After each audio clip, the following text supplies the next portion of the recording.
Hello दोस्तों, स्वागत है आपका लुतिका ब्लॉग्स फिक्स इजी की बोलती कहानियों में। आज हम सुनने जा रहे हैं असम की एक प्रचलित लोक कथा नंदी शिव जी का वाहन, जिसमें ये बताया जाता है मान्यता के आधार पर कि शिव जी ने नंदी को अपना वाहन कैसे बनाया था। इससे पहले कि कहानी शुरू करें, आपने अगर चैनल को अभी तक सब्सक्राइब नहीं किया तो प्लीज़ सब्सक्राइब करें बेल आइकन दबाते हुए। बात उस समय की है जब भगवान शिव के पास कोई वाहन न था। उन्हें पैदल ही जंगल पर्वतों की यात्रा करनी पड़ती थी। एक दिन माँ पार्वती उनसे बोली, आप तो संसार के स्वामी हैं, क्या आपको पैदल चलना शोभा देता है? शिव जी हंसकर बोले, देवी, हम तो रमते जोगी हैं, हमें वाहन से क्या लेना देना, भला साधु भी कभी सवारी करते हैं? पार्वती माँ ने आंखों में आंसू भरकर कहा, जब आप शरीर पर भस्म लगाकर, बालों की जटा बनाकर, नंगे पांव कांटों भरे पथ पर चलते हैं तो मुझे बहुत दुख होता है। शिव जी ने उन्हें बार बार समझाया, परंतु वह जिद पर अड़ी रहीं। बिना किसी सुविधा के जंगल में रहना पार्वती को स्वीकार था, परंतु वह शिव जी के लिए सवारी चाहती थी। अब भोले भंडारी चिंतित हुए, भला वाहन किसे बनाए? उन्होंने देवताओं को बुलवा भेजा। नारद मुनि ने सभी देवों तक उनका संदेश पहुंचाया। सभी देवता घबरा गए, कहीं हमारे वाहन न ले लें। सभी कोई न कोई बहाना बनाकर अपने अपने महलों में बैठे रहे। पार्वती उदास थीं।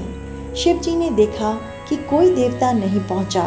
उन्होंने एक हुंकार लगाई तो जंगल के सभी जंगली जानवर आ पहुंचे। शिव जी ने उनसे कहा, तुम्हारी माँ पार्वती चाहती हैं कि मेरे पास कोई वाहन होना चाहिए। बोलो, कौन बनेगा मेरा वाहन? सभी जानवर खुशी से झूम उठे। छोटा सा खरगोश फुदक कर आगे बढ़ा, भगवान, मुझे अपना वाहन बना ले, मैं बहुत मुलायम हूँ। सभी खिलखिलाकर हंस पड़े। शेर गरज कर बोला, मूर्ख खरगोश, मेरे होते तेरी जुर्रत कैसे हुई सामने आकर बोलने की? बेचारा खरगोश चुपचाप कोने में बैठकर गाजर खाने लगा।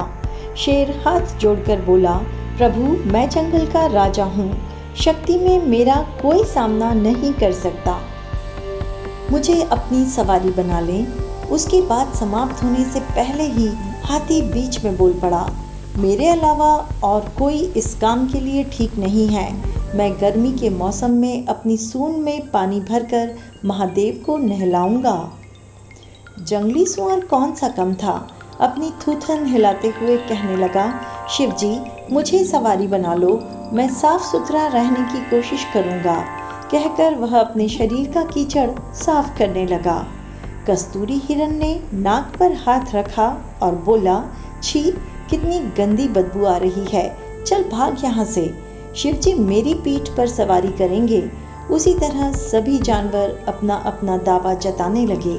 शिव जी ने सबको शांत कराया और बोले, कुछ ही दिनों बाद मैं सब जानवरों से एक चीज़ मांगूंगा, जो मुझे वह ला देगा वही मेरा वाहन होगा। नंदी बैल भी वहीं खड़ा था। उस दिन के बाद से वह छिप छिप कर शिव पार्वती की बातें सुनने लगा।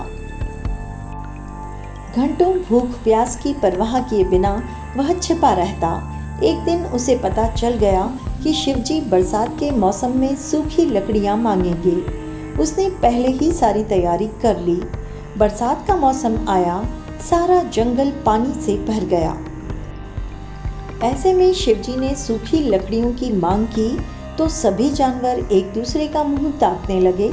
बैल गया और बहुत सी लकड़ियों के गट्ठर ले आया। भगवान शिव बहुत प्रसन्न हुए। मन ही मन वे जानते थे कि बैल ने उनकी बातें सुनी हैं, फिर भी उन्होंने नंदी बैल को अपना वाहन चुन लिया। सारे जानवर उनकी और माँ पार्वती की जय जयकार करते लौट गए।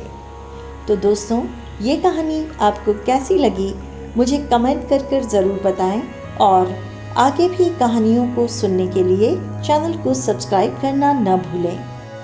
Thanks for watching.